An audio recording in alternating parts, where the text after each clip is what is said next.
La diffusion vient de démarrer. Tous les participants sont en mode écoute seul.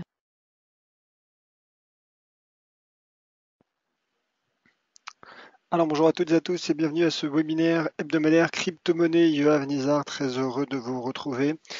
Alors pour ce rendez-vous en hebdomadaire chaque lundi à 13h sur dailyfx.fr, merci d'être présent. Je vous laisse prendre connaissance de l'avertissement légal sur les risques et je vous rappelle que vous disposez du chat pour laisser vos commentaires et me poser toutes vos questions. Donc nous évoquerons dans ce webinaire l'analyse technique de 4 principales crypto-monnaies, à savoir le Bitcoin, l'Ethereum, donc l'Ether, le XRP, donc le Ripple, et enfin le Litecoin. Donc n'hésitez pas à poser toutes vos questions, réagir sur les stratégies qui seront évoquées ce jour. Le trading avec effet de levier amplifie toujours les gains et les pertes. Un compte risque limité présente un risque de perte du capital investi. L'investissement sur compte titre présente un risque de perte en capital. IG fournit exclusivement un service d'exécution d'ordre. Cette présentation est donnée à titre indicatif et ne saurait être considérée comme un conseil ou une recommandation. Voilà, donc je vous laisse bien prendre en compte cet avertissement légal sur les risques qui est important. Alors on va débuter avec le graphique du Bitcoin, avec l'analyse technique du Bitcoin. Alors le Bitcoin en effet qui était finalement ma stratégie de la semaine, car vous le savez, chaque lundi à 16h sur un autre lien d'inscription lié à mon webinaire hebdomadaire, à savoir la stratégie de la semaine. Il portait la semaine passée sur le cours du Bitcoin, le cours du Bitcoin qui était justement en train de rebondir au-dessus de cette ancienne résistance qui a été franchie à 7783 $. Alors j'en reparlerai avec un peu plus de détails cet après-midi dans la stratégie, les raisons sur lesquelles j'ai donné une stratégie haussière la semaine passée. En tout cas, cette stratégie n'a pas pris forme puisque le cours, malgré ce fanion d'ailleurs qui est une figure de continuation, le cours en est finalement sorti par le bas et il n'est pas parvenu à effectuer un pullback sur les 7783 $. Donc en effet, à court terme, il y a un risque baissier. Alors le cours, ce qui est intéressant de constater également, c'est que le cours finalement teste désormais cette droite de tendance baissière, mais non plus comme résistance, mais comme support potentiel. Je pense que à court terme, il y reste encore un potentiel baissier pour le cours du Bitcoin, puisque le prochain support horizontal majeur se situe, selon moi, à 6591 $. Alors je dézoome ce graphique pour que ce seuil puisse vous paraître peut-être plus parlant, plus pertinent. Voilà, donc c'est en fait cette ancienne résistance du mois de novembre 2017, donc qui part d'ici, qui a joué à de nombreuses reprises un rôle de support, puis de nouveau de résistance, support. Pardon, ça c'était à 7783 $. Donc en effet, le support à 6591 part en effet du mois de février dernier. Et vous voyez donc un très joli seuil d'inversion de polarité également, donc support, résistance, support potentiel. Donc je pense en effet qu'à court terme, il reste une petite marge de progression baissière. À surveiller toutefois cette droite de tendance baissière également qui pour le moment soutient le cours. Pour ma part, j'attendrai, voilà, je pense que là, donc, en effet, à court terme, le cours, comme on le voit, est dans une dynamique baissière.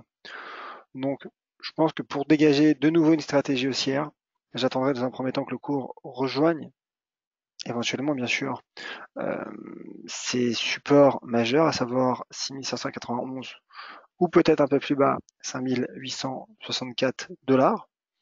Pour le moment, je ne vois pas de signe de retournement à la hausse, je ne vois pas de divergence donc, avec le MACD, mais je ne vois en l'occurrence, et je ne vois pas non plus de pattern de retournement à la hausse sous son unité de temps 4 heures ou en données journalières. Donc pour le moment, je pense en effet qu'il y a à court terme un risque baissier. Je regarde simplement le graphique hebdomadaire afin d'en être davantage certain. Voilà, donc pareil, je ne vois pas de pattern de retournement à la hausse pour le cours du Bitcoin, ce qui confirme ce sentiment qu'il reste une marge de progression baissière. Mais voilà, il faudra suivre en revanche la réaction du marché au contact de son premier niveau de support à 6591 potentiellement bien sûr, hein, si le cours y parvient, ce qui est probable du point de vue de l'analyse technique. Et en effet, en cas de rebond sur les 6591, qui serait éventuellement conjugué soit à une divergence haussière, soit également un pattern de retournement à la hausse, eh ben, le cas échéant, en fonction de la confirmation, ça pourrait être des cas de retournement à la hausse et surtout d'inversement de potentiel, de retour de potentiel à la hausse pour le cours du Bitcoin. Voilà, donc pour le moment à court terme, risque baissier et le cours donc qui semble prendre la direction de ce support à 6591 $.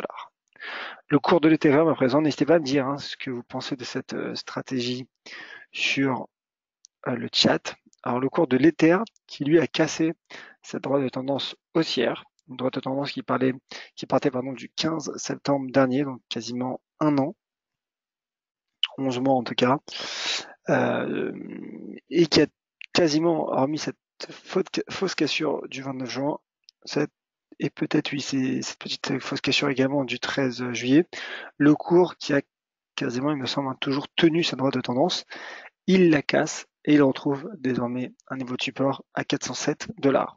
Alors, c'est effectivement une zone de support entre 407 et 359 $, mais le cours, en tout cas, travaille la partie supérieure de cette zone de support. Alors, j'affine mon graphique en données 4 heures pour peut-être là aussi tenter de trouver une indication. Alors, il n'y a pas de divergence, mais ce que l'on remarque en données 4 heures, c'est peut-être un ralentissement du momentum, comme l'ont d'ailleurs le RSI. Alors en effet, il y a un ralentissement du momentum. Vous voyez, donc le cours qui tente d'enrayer sa dynamique baissière.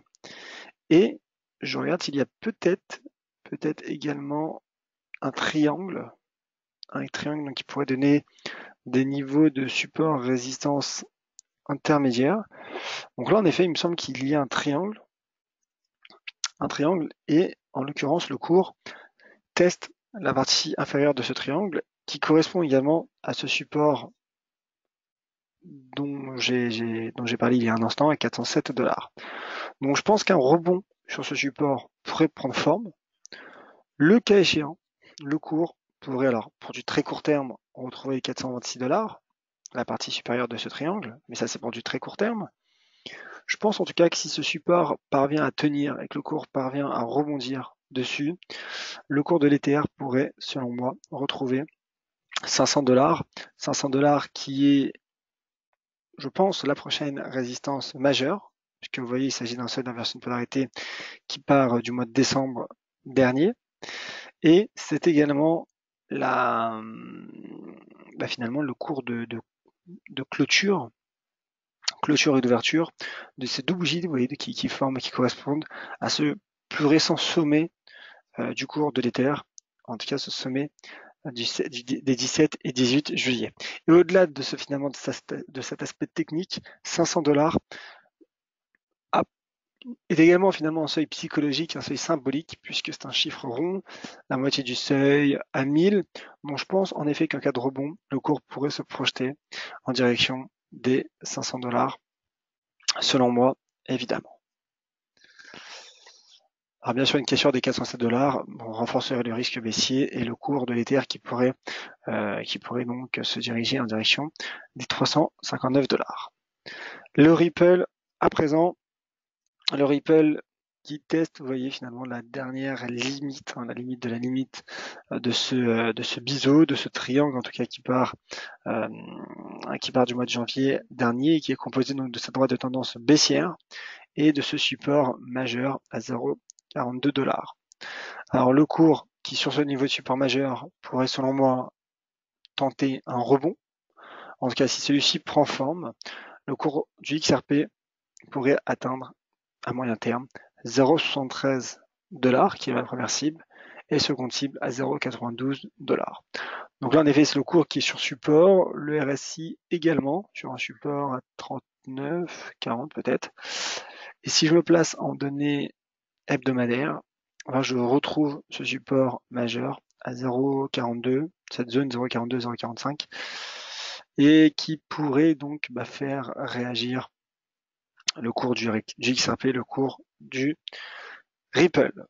Ce graphique en données hebdomadaires montre l'importance de ce solide support qui, en cas de cassure, pourrait finalement reconduire le cours du Ripple, le cours du XRP, sur cette ancienne résistance à 0,28 $.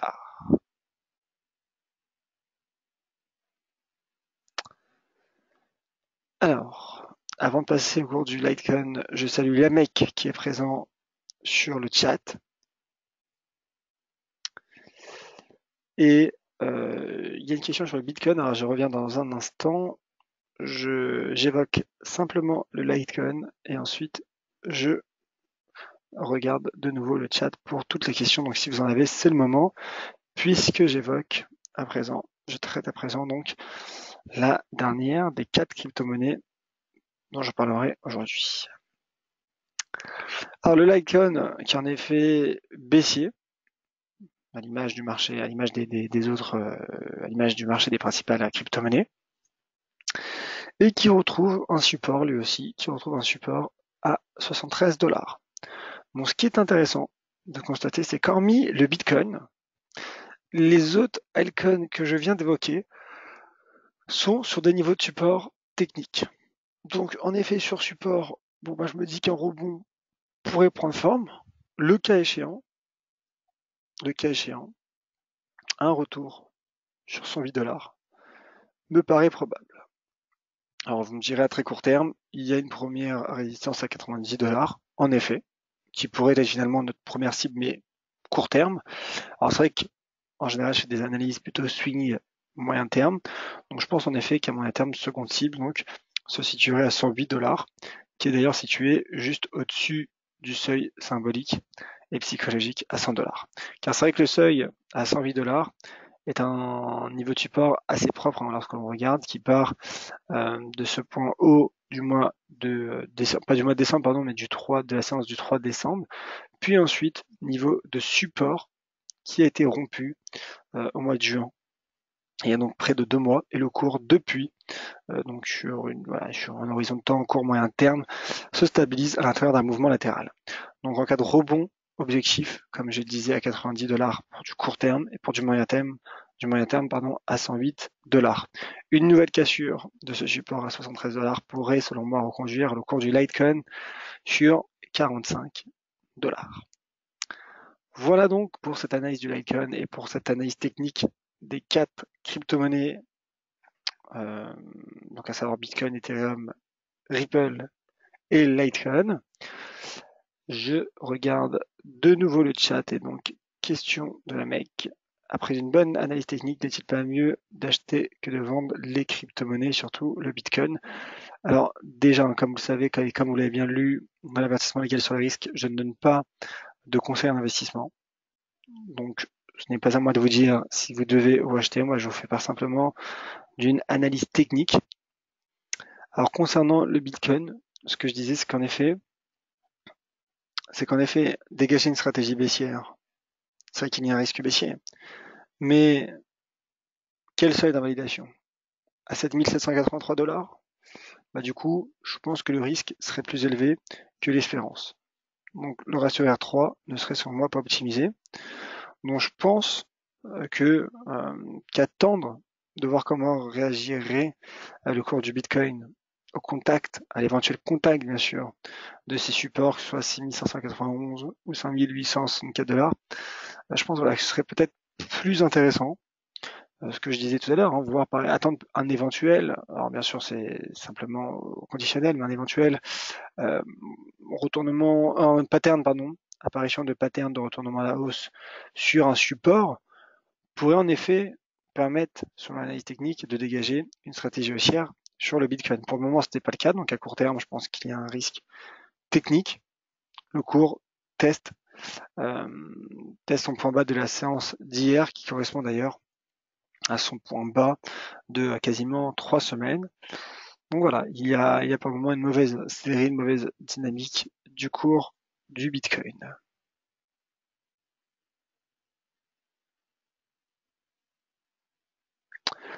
Alors, autre question, y a-t-il une analyse fondamentale pour les cryptos? Comment connaître ces news?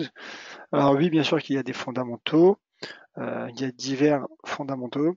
Alors comment les connaître? Ben déjà, vous savez que ADLFX, on publie des articles crypto-monnaies 2 à 3 fois par semaine. Donc je vous invite éventuellement à avoir un maximum d'informations via ces articles. Après, libre à vous bien sûr de trouver d'autres informations, que ce soit sur le net ou sur vos propres sources. Voilà, en tout cas, sachez que Valentin, moi-même et toutes les équipes d'Elifix faisons notre maximum justement pour couvrir au mieux ce marché des crypto-monnaies sous la forme des articles également webinaires, euh, donc chaque lundi à 13h. Alors je pense avoir fait le tour des questions et des commentaires. Avec plaisir, mon cher Lamec. Plus d'autres questions. Prochain point de marché en ma compagnie aura lieu cet après-midi à 16h.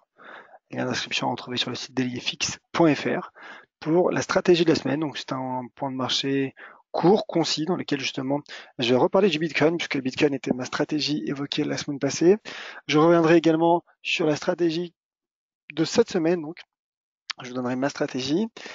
Et concernant mes points de marché, stratégie bourse, forex, régulier, à retrouver dès demain à 14h30, comme chaque mardi et jeudi à 14h30 et vendredi à 10h30. Lien d'inscription sur le site telefix.fr.